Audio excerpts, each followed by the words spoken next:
kita! Palakpakan at halatang hindi maalis ang titig ni Bao Huang, President at CEO ng Miss Cosmo International. Habang buong kumpiyansang nirampa ni Chelsea Fernandez ang kanyang mala magnificent at kakaibang long gown sa preliminary competition. Sa bawat hakbang niya sa entablado, kapansin-pansin ang elegante at makapangyarihang aura na agad umagaw ng pansin hindi lamang ng mga hurado kundi maging ng buong audience.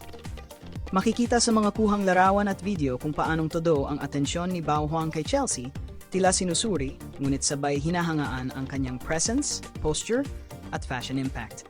Ang disenyo ng gown, na simple ngunit striking, ay lalong nagpalakas sa kanyang overall performance. Hindi ito basta rampa, isa itong pagpapakita ng confidence, control at pagiging world-class na kandidata.